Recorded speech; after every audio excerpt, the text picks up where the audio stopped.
Hey, what's up guys? John here. Something really big is happening in the U.S. economy, and I think what we're going to start to see is the greatest wealth transfer of all time begin to unfold. Many people would say it's already started, John. There's some truth to that, but I don't think we've seen anything just yet. A lot of people are excited. They say 517,000 jobs added despite recession fears, basically saying, hey, there's no recession. Invest more, do more, take more risk. There's a lot of opportunity in this economy. I personally think we're walking into the greatest rug pull that we've ever seen. And I think that what people should have right now is an emergency fund. They should be out of high interest, adjustable rate credit card debt. They should position themselves so that they have a place of security when things start to get a little crazy. Because I personally think we're going to start to see that unfold in 2023. In this video, I'm going to walk you through what's actually happening, what they're trying to push right now against small businesses, and which I think is going to be a devastating blow for small business owners. So if you work for a small business or if you own a small business like myself, you should be prepared for this because this is pretty insane. I'm going to share this all with you in this video. Please hit the like button. When you hit the like button, YouTube's going to share this content to educate more people on what's really going on in the economy. And my small business is GreatCreditFast.com. We help people fix their credit, help people get out of high interest credit card debt, position themselves so that they can get the best quality financing for real estate investing and to advance and move forward. So we'd love to give you a free consultation if you intend to invest in real estate in the next 12, 24 months and you want to get everything kind of buttoned up now. We'd love to give you a free consultation and see how we could help you fix your credit at GreatCreditFast.com. Phone number is 561-430-5900. So take a look at this. So layoffs, everyone's hearing about these. 517,000 jobs added in January.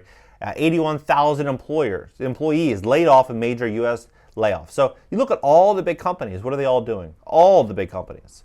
Every big tech company is issuing massive layoffs for a reason, right? They know that the U.S. consumer is going to have more and more financial problems. So there's going to be less advertising happening on these social media platforms.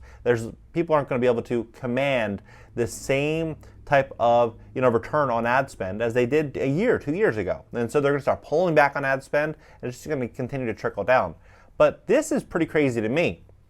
This just came out about an hour ago. Democrats renew a push for national paid family and medical leave program.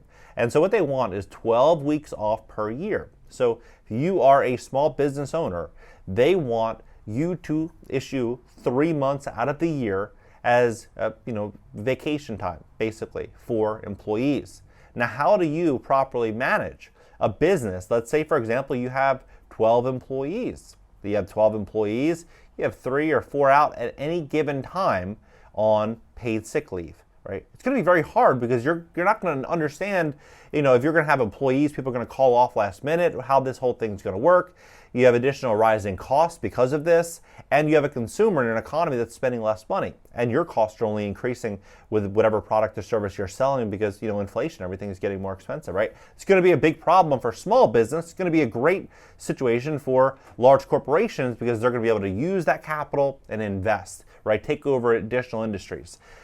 Because these small businesses, this could be a massive opportunity for these large corporations. And so what's pretty crazy to me is that this paid family leave, this would be for anyone. So it doesn't need to be you specifically. In fact, it could be anyone. There's no reason that it could be your friend's family's brother, sister's dog that got sick, and you'd be able to take that paid sick leave off. So they say here in the article that covered workers would include school bus drivers, cafeteria workers, nurses, right? They go on to say that the Family Act proposes 12 weeks. It would include all types of life events to cover all caregivers, including those who are not members of an immediate family unit, right? I think what we're going to start to see here with this paid sick leave is we're going to start to see more and more finger pointing at the business owner saying that you need to supply this for me because of X, Y, and Z. Now, if you're making $100,000 a year, $40,000 a year, $1 million a year, you're still feeling the expense of the world. Everything is getting more expensive, even at the grocery store. My wife called me yesterday at Whole Foods. She's like, hey, I'm looking at these organic strawberries for our kids, and like, these are $8. She just called me to say, like, this is crazy how expensive the world's getting. I'm like, yeah, it's pretty crazy, right? Like, everything is getting more expensive. Eggs, I hadn't noticed that the store was like $10 for a dozen eggs, right?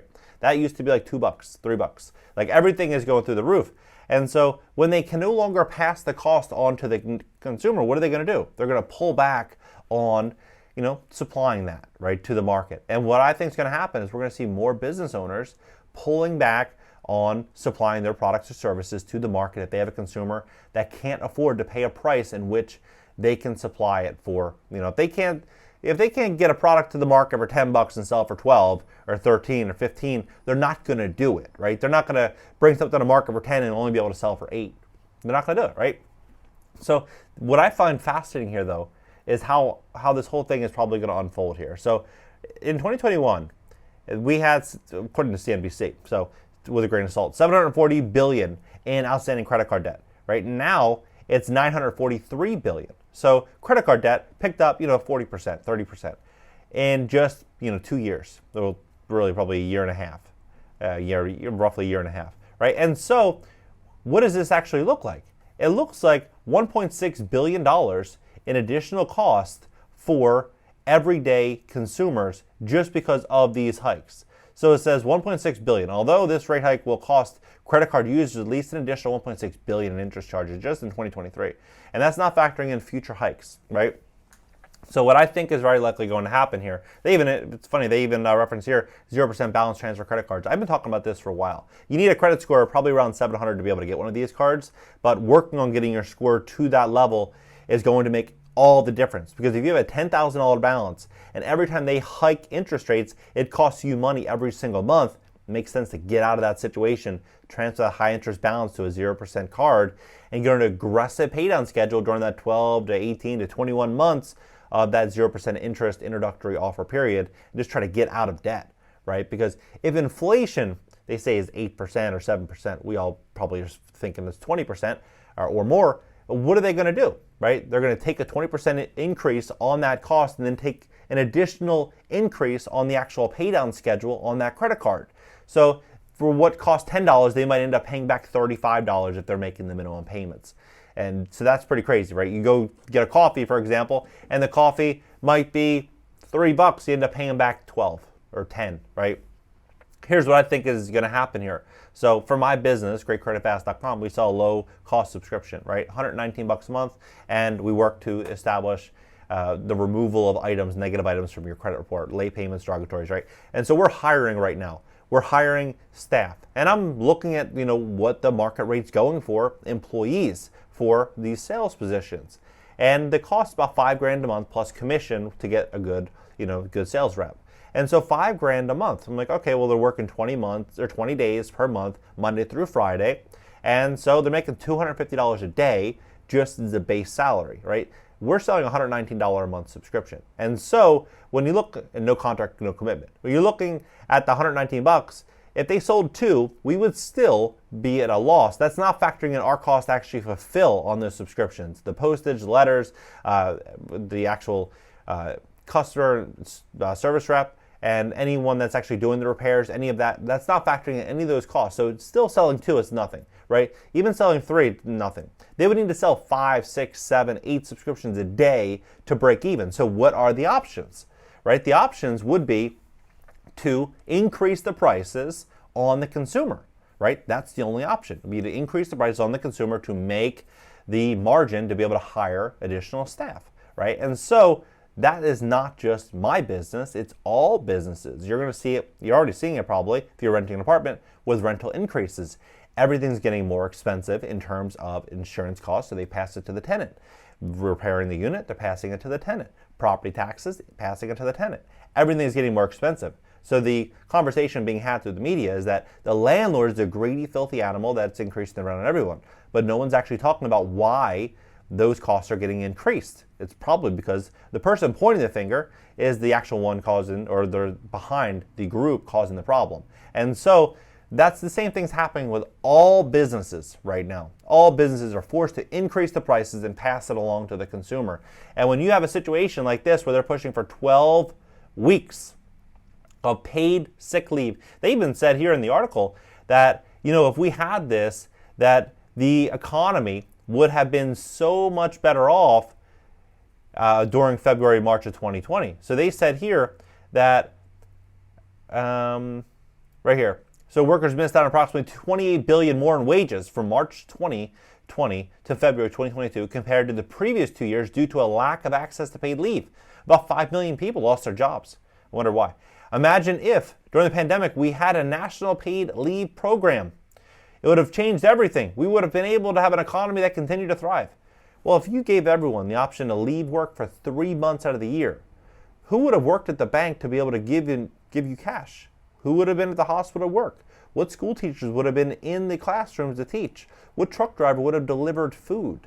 Well, who would have wanted to do any of those things? Nobody. People would have stayed home.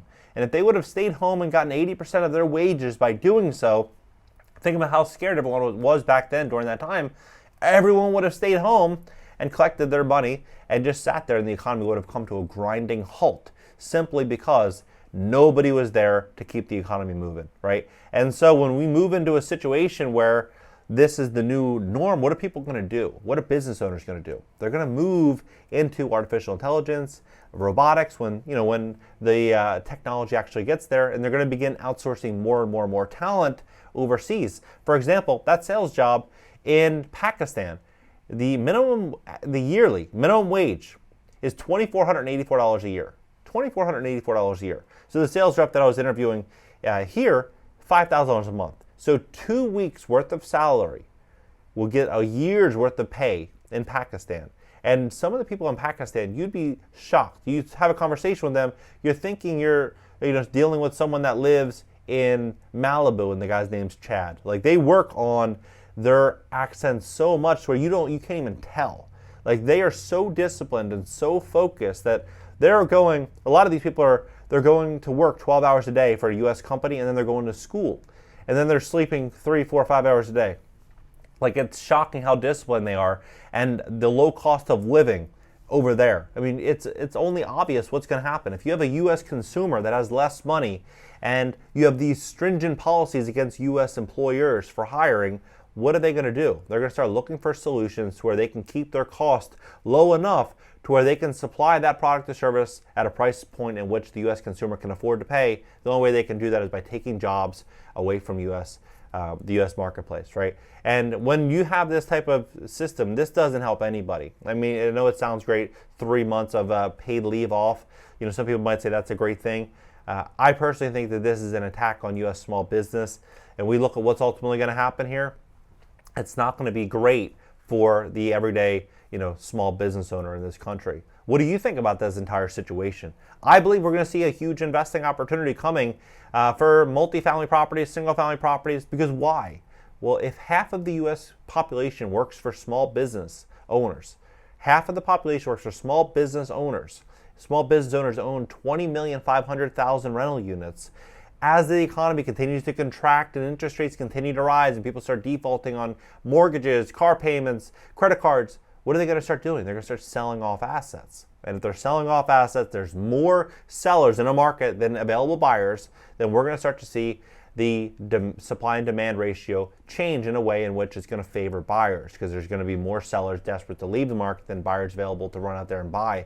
And so there's going to be a big opportunity for investors, corporations to start buying up properties and buying up assets, which is what's going to happen. So if you have high interest credit card debt, if you have a situation right now, this is the time to take care of it. This is 100% the time to take care of it. You want to do so now, not in 6 months, a year, 2 years. The reason for it is even with these credit card payments, with their increasing rates, they even suggest here a 0% interest transfer card remains one of the best weapons.